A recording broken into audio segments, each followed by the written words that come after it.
Hello all welcome back to my channel. అందరూ ఎలా ఉన్నారు? అందరూ బాగున్నారా? సో, మేమైతే టెంపుల్‌కి బయలుదేరాము. ఒక చిన్న ట్రావెల్ వ్లాగ్ అనమాట ఇది. సో, ఎక్కడికెళ్తున్నాము, ఏంటి అనేది వీడియో స్కిప్ చేయకుండా చూడండి. మీకే అర్థమవుతుంది. సో, మేమైతే ఇంటి నుంచి బయలుదేరేసి ఆల్మోస్ట్ హొసకోట దాటేసామనమాట. హొసకోట దాటేసి ఈ రోడ్ ఒకసారి చూడండి. సో, ఈ రీసెంట్‌గా స్టార్ట్ చేశారనమాట. రోడ్డు ఎంత బావుందంటే, ఇదొచ్చి తమిళనాడుకి రైట్ సైడ్ వెళ్తే తమిళనాడుకి కనెక్ట్ అవుతుంది. లెఫ్ట్‌కెళ్తే దేవనహల్లి ఎయిర్‌పోర్ట్ రోడ్ అనమాట. సో, రోడయితే అసలు ఎంత చేశారో, చాలా చాలా చేశారు. సో, మేమైతే ఇప్పుడు హొసకోట దాటేసి ఇంకా ముందుకెళ్తున్నామనమాట. టెంపులొచ్చి ముల్బాగల్ దగ్గర. ముల్బాగల్ దగ్గర కురుడుమలై అని చెప్పేసి ఒక గణేష టెంపుల్ అనమాట. సో, చాలా ఓల్డెస్ట్ టెంపులు. మా హస్బెండ్ వాళ్ళు చిన్నప్పుడు వెళ్ళారంట. సో, చాలా రోజులయింది. చాలా రోజులేంటి ఇయర్సే అయింది. మళ్ళీ ఒకసారి విజిట్ చేయాలని అనిపిస్తే ఇంకా ఫ్యామిలీని తీసుకొని వెళ్దామంటే ఇక స్టార్ట్ అయ్యామనమాట. సో, ముల్బాగల్ నుంచి మళ్ళీ ఒక 10 కిలోమీటర్స్ అనమాట టెంపుల్ అయితే. కురుడుమలై అని చెప్పేసి. నేను ఫస్ట్ కురుడుమలై అనంగానే ఈ టెంపుల్ పేరేంటి కొంచెం డిఫరెంట్‌గా తమిళ్ పేరులాగుంది కదా అనుకున్నాను. యాక్చువల్‌గా అది కురుడుమలైకి ఆ పేరు ఎలా వచ్చింది అని చెప్పి నేను మళ్ళీ గూగుల్‌లో సెర్చ్ చేశాను. సో, ఆల్మోస్ట్ మేము రీచ్ అయ్యాము. ముల్బాగల్‌కైతే రీచ్ అయ్యాము. ఇది ముల్బాగల్ దగ్గర ఉన్న కొండ. ఈ కొండ చూడండి ఒకసారి. అన్నీ చాలా రాళ్ళే ఉన్నాయి. చెట్లు చాలా తక్కువున్నాయి. అక్కడో చెట్టు, అక్కడో చెట్టు ఉంది. ఉత్త రాళ్ళే ఉన్నాయన్నమాట. ఆ రాళ్ళు గూడా ఏంటంటే ఎవరో తీసుకెళ్ళి ఒక్క రాయి పైన ఇంకో రాయి పేర్చినట్లుగా అలా చాలా అందంగా అనిపించింది కొండ. అసలు వాతావరణం అయితే చాలా అద్భుతంగా అనిపించింది. అసలు ఎండ లేదు. మూడీగా ఉండే క్లైమేటు. చూడండి ఎంత బావుంది క్లైమేట్ అయితే. అసలు జర్నీ మేమైతే చాలా ఎంజాయ్ చేశాము. సో, చాలా బాగా అనిపించింది నాకైతే.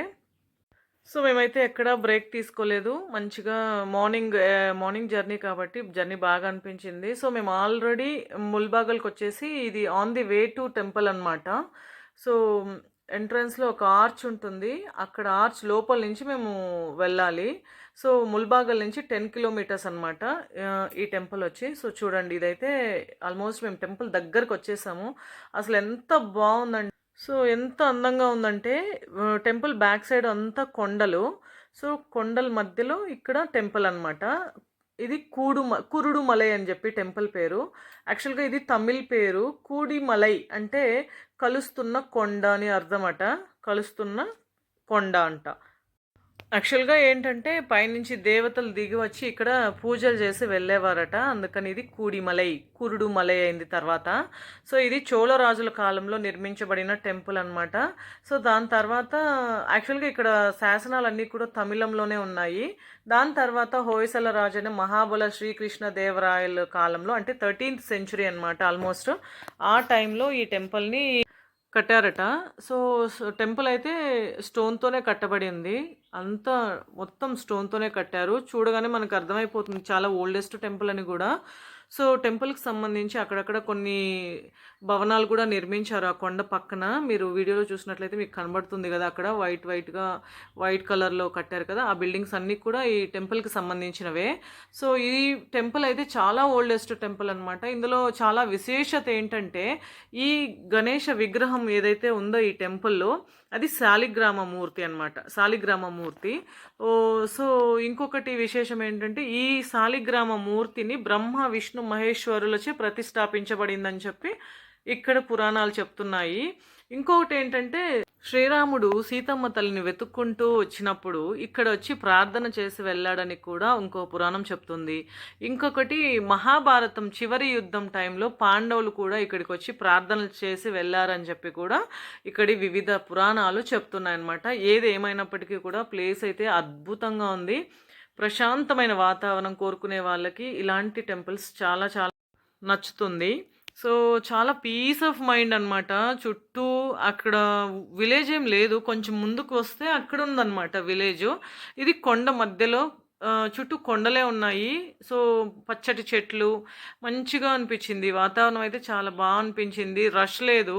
యాక్చువల్‌గా మేము వెళ్ళి వెయిట్ చేసాము. వెయిట్ చేసిన తర్వాత పురోహితులు అంతా అలంకరణ అంతా మార్నింగే చేసి వెళ్లారు. సో, అందరూ భక్తులంతా వచ్చిన తర్వాత పూజ స్టార్ట్ చేస్తారనమాట. 1 అవర్ వరకు మేము వెయిట్ చేసాము. మాకేం బోర్ ఫీల్ అవ్వలేదు. ఎందుకంటే చుట్టూ చాలా ఆహ్లాదకరమైన వాతావరణము. అస్సలు బోర్ కొట్టలేదు నాకైతే. మేము మంచిగా హాయిగా కూర్చున్నామనమాట. తర్వాత పురోహితులొచ్చారు. అప్పటికి చాలామంది భక్తులు కూడా వచ్చారు. సో, ఈలోపు మనం ఒక రౌండ్ ఏద్దామని చెప్పి నేను గుడి చుట్టూ ఒక రౌండేసాను. ఎలా ఉంది చూద్దామని చెప్పి. సో, ఆ పాటికే చాలామందొచ్చేసారు. ఇంక మేమెళ్లి క్యూలో నించున్నామనమాట. సో, ఇది క్యూలో ఉన్నాము. క్యూలో నుంచి మీరు చూసినట్లయితే ముందర గర్భగుడి కనిపిస్తుంది గదా! అసలు ఎంత బావుందంటే, మనము గర్భగుడిలో ఎంటర్ అవ్వగానే గర్భగుడి నిండుగా గణేష ఉంటాడనమాట. ఆల్మోస్ట్ 13.5 అడుగుల గణేష్ అనమాట. సాలిగ్రామ మూర్తి. సాలిగ్రామం అంటేనే ఒక అరుదైన స్టోన్ అనమాట. సో, ఇది చాలా విశేషమైన స్టోన్ అంట. సో, ఒకే ఒక స్టోన్‌తో ఈ విగ్రహాల్ని తయారు చేస్తారు సాలిగ్రామం అంటే. సో మనకున్న గణేష అతిపెద్ద గణేష విగ్రహాలున్న టెంపుల్స్‌లో ఈ టెంపుల్ కూడా ఒకటి. 13.5 అడుగుల ఎత్తులో ఉందనమాట గణేష విగ్రహము. అసలు గర్భగుడి నిండుగా ఉన్నాడాయన. చూడడానికి 2 కళ్ళు సరిపోవు. అంత అద్భుతంగా ఉంది. ఇక్కడి వాళ్ళు చాలా మహిమ ఉన్న టెంపుల్ అని చెప్తారు. ఎందుకంటే ఎలాంటి కష్టం ఉన్నా ఇక్కడొచ్చి స్వచ్ఛమైన మనసుతో మంచిగా మనం ఏం అడిగితే అది ఆయన ఇస్తారు అని చెప్పి ఇక్కడ వాళ్ళందరూ చెప్తారు. నేనిక్కడ ఇద్దరు, ముగ్గురు తాత వాళ్ళు కూర్చొనుంటే నేను వాళ్ళనడిగాను. ఏంటి తాత ఇక్కడ విశేషము అంటే వాళ్ళు చెప్పారు. ఈ గుడి వచ్చి బ్రహ్మ, విష్ణు, మహేశ్వరులచే ప్రతిష్టాపించబడిందమ్మా ఆ విగ్రహము. తర్వాత ఎలాంటి సమస్యలున్నా మనం స్వచ్ఛమైన మనసుతో కోరుకుంటే ఖచ్చితంగా అది ఆ వినాయకుడు మనకి నెరవేరుస్తాడు. సో, చాలా పవర్‌ఫుల్ టెంపుల్ అని చెప్పారు. సో, టెంపుల్ లోపలైతే బయట ఒకవైపు ఆహ్లాదకరంగా అనిపిస్తే, లోపల మీరు వినాయకుడిని చూడగానే అసలిక జన్మ ధన్యం అనిపించాలనమాట. ఆ రేంజ్‌లో ఉంది. అంత బాగున్నాడు గణేష్. చూడండి మీరు యాక్చువల్‌గా వీడియోలో మీకు ఆల్మోస్ట్ కనపడుతుంది కదా! లోపలైతే కెమెరా యాక్చువల్‌గా ఏ టెంపుల్‌లోనైనా అలో చేయరు. నేను క్యూలో నుంచి జస్ట్ ఒక షాట్ అలా తీసుకున్నాను. అసలు ఎంత బావుంది తెలుసా? మీరొకసారి వీలైతే ముల్బాగల్‌కు దగ్గరగా ఉన్నవాళ్ళు బెంగుళూరులో ఉన్న వాళ్ళైనా సరే, మీకు వీలైతే ఖచ్చితంగా ఈ టెంపుల్‌ని ఒకసారి విజిట్ చేయండి. ఇక్కడ చూడండి ఒకసారి ఇలా రాశారు పైన. ఇది బ్రహ్మ, విష్ణు, మహేశ్వరులచే ప్రతిష్టాపించబడింది కురుడుమలై అని చెప్పి ఇంక అడ్రస్ అంతా పెట్టారు. సో, నేనిక్కడ కొన్ని పిక్స్ పెట్టాను. నేనిది పూజారి దగ్గర రిక్వెస్ట్ చేసుకొని వాళ్ళు నాకు పిక్స్ పెట్టారు. అలంకరణ అనమాట వినాయకుడికి. గణేష చతుర్థి రోజు, వినాయక చవితి రోజు చాలా విశేషమైన పూజలుంటాయి గదా! సో, అలాంటప్పుడు వాళ్ళు అలంకరణ ఎలా చేస్తారని చెప్పేసి కొన్ని పిక్స్ అన్నీ కూడా నాకు పెట్టారు.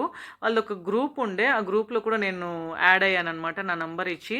సో, ఇది బెన్నె అలంకరణ, డ్రై ఫ్రూట్స్, గ్రాస్ ఇలా చాలా వివిధ రకాలైన అలంకరణలుంటాయన్నమాట. సో, చాలా విశేషమైన పూజలు కూడా ఉంటాయి. మనకు కురుడుమలే కాదు, దగ్గరలో కూడా చాలా టెంపుల్స్ ఉన్నాయి. కావాలంటే మీరు అవి కూడా విజిట్ చేయొచ్చు.